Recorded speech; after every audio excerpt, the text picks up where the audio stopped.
Hello everybody, my name is Diamond Spy, and today we're going to be talking about Predator power scaling. Now, what we're going to be doing here is we're going to be power scaling each of the Predators, or at least each of the variants, that have appeared in the films. Now, I'm not going to count all of them, but most of the ones that have appeared on screen for more than a couple minutes, not died. I showed, well, of course they all died, but ones that haven't died in like the first few seconds or so, I've shown some reasonable feats. This is my personal power training list. I'm not going to include the 2018 Predator movie by Shane Black, because that was terrible. But yeah, let's start this off. First off, we got the Guardsman Predators. Now, these guys are weak as hell. They got no individuality, pretty much fodder, so they're at the bottom of the list. So, yeah. Next, we got the Pilot Predator. Now, although he's cool looking, and obviously, probably pretty strong in his own right, from his bio, it appears he only really uses his ship, and appears mostly based in and around using his ship as his way of getting around and, hunting. And was probably not very proficient in anything else. So he's likely not very, skilled in the rest of combat. That is why I put him so low. Also because he's got a lot of injuries on him, so he's probably very hindered, and that's probably why he became a pilot. Practically a fisherman of his predator species. In terms of raw combat, he's in the rank very high. And of course, next we have the Tusker Predator, the Tracker Predator. Now he's, as the name suggests, is obviously more of a tracker. Decent fighter, but don't get many feats of him. And so he's most likely more or less better a tracker than he is a fighter, despite being a super predator.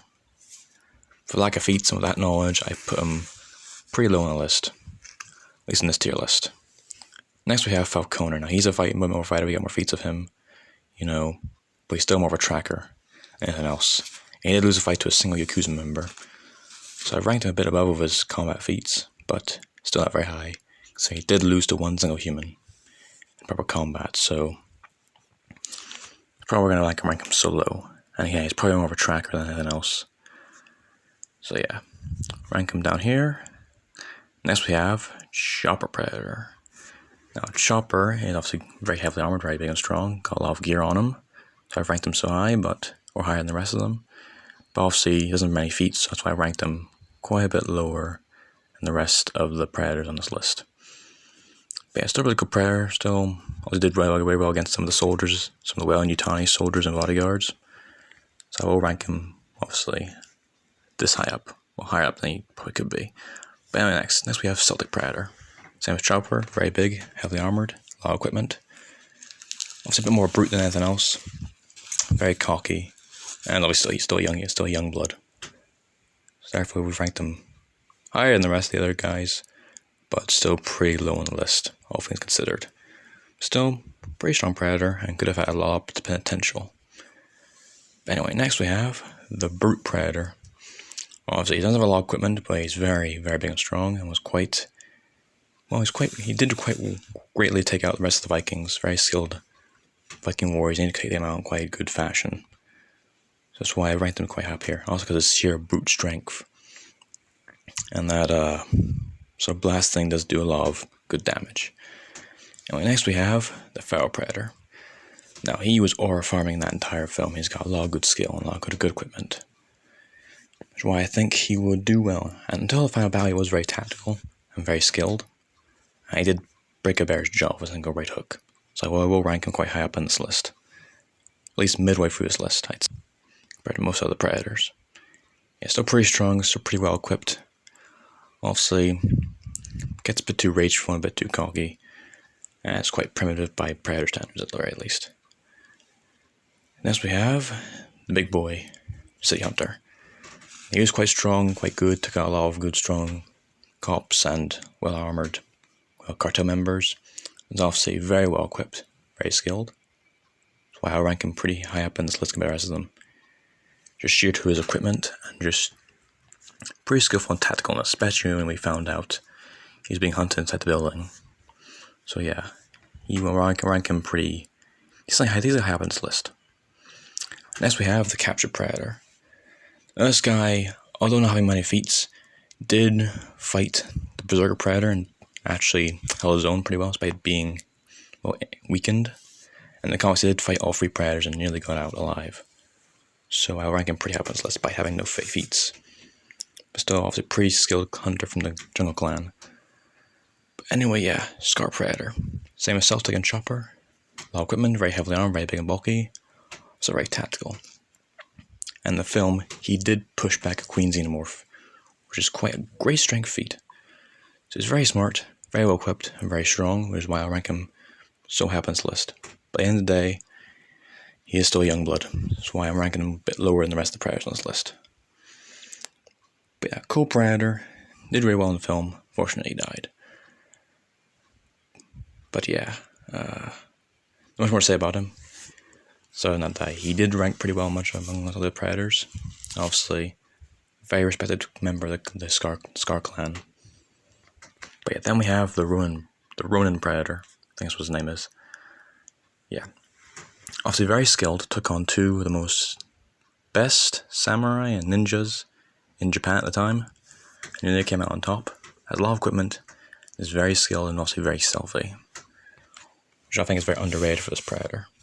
I think it makes him a very good contender up here. That's why he's ranked so high. His sheer skill, equipment, and his general stealthiness and tacticalness, which is why I think he would be a very good Predator in this case. I think the main reason that he lost in the film was because of his lack of his honor. And so he didn't use all of his weapons to kill, obviously, Kenshi and his brother. But yeah, then we got the original Predator, the OG. This guy took out an entire team of Special Forces mercenaries by himself, and very nearly killed Arnold, and would have killed Arnold if not for his honor. Got good equipment, very skillful, pretty damn strong, with just sheer skill. If he has general equipment, take out all those guys, avoid all traps. Only lost sheerly due to his honor and just being slightly outsmarted by Arnold. I think that puts him very high up on this list for Predator and his combat skill. Obviously a very welcome member of the Jungle Hunter clan. But yeah, original was one of the best. Great film. Anyway, next we have Berserker. Berserker, obviously don't play anything else in the Super Predator, obviously meant to be physically stronger than the rest of them. Very skilled. It meant to state that he's the youngest Predator to ever kill a Xenomorph.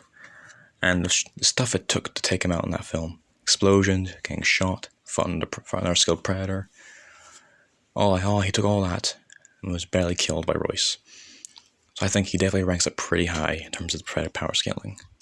He's got pretty equipment, pretty smart as well. A bit cocky and a bit rageful. But still, Berserker, Mr. Black. Very cool Predator. Next, of course, we have Wolf. The goat of the Predators. Our boy. Not much explanation really needed for him. Took out basically a good chunk of Xenomorphs by himself. Very well equipped. Really basically killed the Predalien, with only really the nuke taking him out at the end. But yeah, very skilled Predator. Obviously, he's ranked elite, so obviously he is elite up in this list. Very well equipped, very skilled, took on all the Xenomorphs by himself. So obviously, very skillful, very strong. Of course, ranks up second in this list. And the final one, the strongest Predator we have in the film franchise, is the Warlord Predator. This guy's obviously very big, very tall, very damn strong. For a spear taking out one of the vehicles.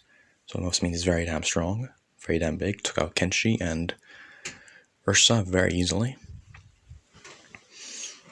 Only really playing him, not really utilizing a lot of technology. And literally wears a cape of Xenomorph Queen tails. And I think that alone would put him pretty much top of his list. But I think him and Wolf can have a good fight. But anyway, yeah, thank you for watching this video, guys. If you guys liked it, it's my own personal thing. Please do not harass me.